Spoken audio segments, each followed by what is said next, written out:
पनीर टिक्का मसाला काफ़ी बार खाया होगा। क्या आपने अफ़गानी पनीर टिक्का मसाला खाया है? नहीं खाया है तो चलिए मिलके बनाते हैं। तो सबसे पहले हम पनीर को मैरिनेट कर लेंगे। मैंने यहाँ पे 1 कप दही लिया है। ये इसको थोड़ी देर के लिए, लगभग 1 घंटे के लिए मैंने स्ट्रेनर में डाल दिया था। थोड़ा बहुत पानी इसका निकल गया है। पतला दही बिल्कुल नहीं होना चाहिए, बिल्कुल गाढ़ा दही चाहिए होता है मैरिनेशन के लिए। 1 बड़ा चम्मच लहसुन अदरक का पेस्ट, आधी छोटी चम्मच सफ़ेद मिर्च का पाउडर। अगर आपके पास में ये नहीं है तो काली मिर्च का पाउडर डाल सकते हैं। देखिए सफ़ेद मिर्च का पाउडर मार्केट में मिलता है पाउडर की फॉर्म में, और अगर आप चाहें तो ये सफ़ेद मिर्च के दाने भी मिलते हैं। अगर इसके दानों का इस्तेमाल करते हो तो जितनी ज़रूरत है उसको उतना ही पीसा और इस्तेमाल कर लिया। इसकी खुशबू बहुत तेज़ आती है। अब ये देखिए मैं कितना लेके आ रखा हूँ, 50 ग्राम। लगभग 1 साल हो गया है, इतना ही यूज़ होता है ये गया 1 छोटा चम्मच कसूरी मेथी। इसको बिल्कुल हाथों से रब करके पाउडर बना के डालना है इसको। ये गया पाउडर। 1/4 छोटी चम्मच गरम मसाला और आधी छोटी चम्मच हरी इलायची का पाउडर। जो हमने हरी इलायची ली है इसकी फ्रेगनेंस बहुत तेज़ होती है, और ये जो हम बना रहे हैं इसमें फ्रेगनेंस ज़्यादा होती है। आधा छोटा चम्मच नमक। जो दही हमने इस्तेमाल किया है वो खट्टा नहीं होना चाहिए, फ्रेश दही इस्तेमाल करना है। अब इसको अच्छी तरह से मिक्स कर लेंगे यहाँ पे। वैसे एक बाइंडिंग एजेंट भी इसमें डलता है, या तो काजू का पेस्ट या फिर आप हल्का सा भुना हुआ चना पाउडर भी डाल सकते हैं, लेकिन वो तब डालना ज़रूरी होता है जब हम इसको तंदूर पे पका रहे हों या ग्रेवी के बगैर बना रहे हों, तो ज़्यादा बेटर रहता है। मैरिनेशन यहाँ पर रेडी हो गया है। आधी कैप्सिकम और आधा प्याज मैं यहाँ पर डाल रहा हूँ डाइस करके। ये गया 200 ग्राम पनीर, जिसको क्यूब में काट लिया है। अब इसको अच्छी तरह से मिक्स कर लेंगे यहाँ पे। तो मैरिनेशन हो चुका है यहाँ पे। जिस तरह से हमने पनीर का इस्तेमाल किया है अफ़गानी बनाने के लिए, आप सोया चाप का भी इस्तेमाल कर सकते हैं, सेम टू सेम। अब इसको लगभग आधे घंटे के लिए ऐसे ही रख देते हैं, जिससे कि मैरिनेशन को पनीर अच्छी तरह से अब्जॉर्व कर ले।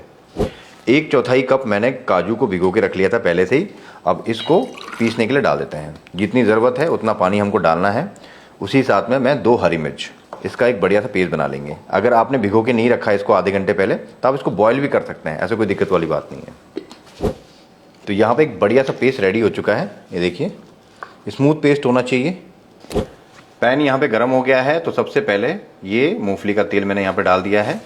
इसमें सरसों का तेल का इस्तेमाल नहीं किया जाता है, चाहें तो कर सकते हैं। जो सरसों का तेल इस्तेमाल किया जाता है रेड मैरिनेशन में किया जाता है मोस्टली। तेल थोड़ा गर्म हो गया है, तो जो पनीर का मैरिनेशन हमने पहले से करके रखा था वो यहाँ पे ऐड कर देंगे। गैस की फ्लेम मैंने मीडियम रखी हुई है। इसको लगातार चलाना है यहाँ पे, क्योंकि कोई बाइंडिंग हमने इसमें नहीं डाली है तो हमारा दही फट सकता है। यहाँ पे उबाल आ चुका है।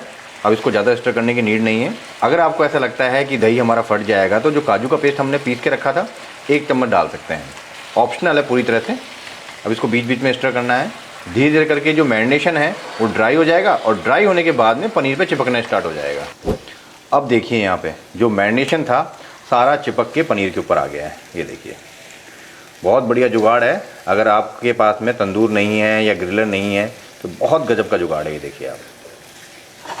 अब इसको छोड़ देता हूँ, धीरे धीरे करके ड्राई हो जाएगा, ये अच्छी तरह से इस पर चिपक भी जाएगा।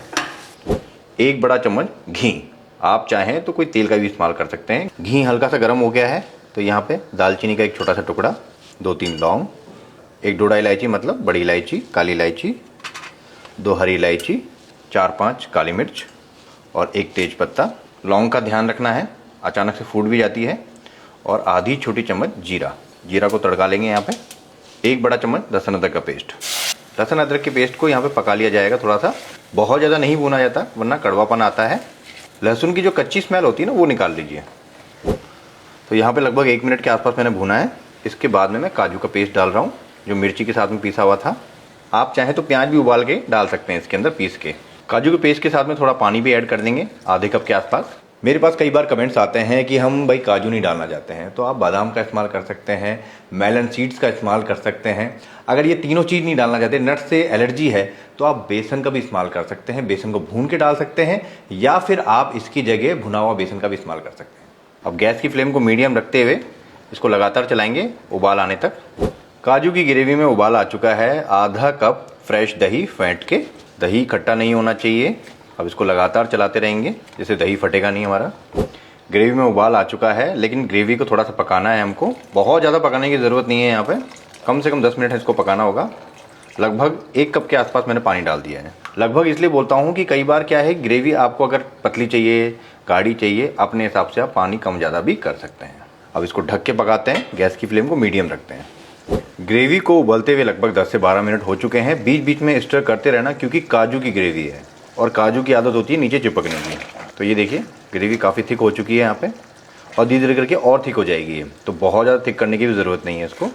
जो पनीर हमने पहले से ग्रिल करके रखा था वो यहाँ पे ऐड कर देंगे।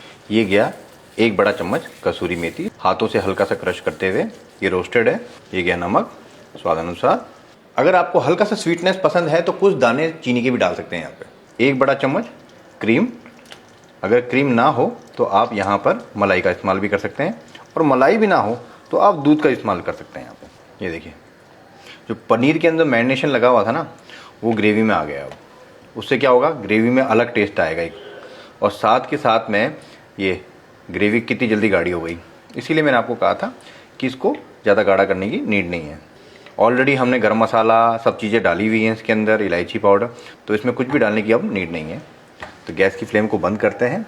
अफ़गानी डिश है, चारकोल का एक स्मोकी फ्लेवर तो चाहिए हमको। तो एक जलता हुआ कोयला, हल्का सा घी, बटर, कहाँ गिर गया भाई, इसको इसके ऊपर डाल देता हूँ और इसको कवर करते हैं।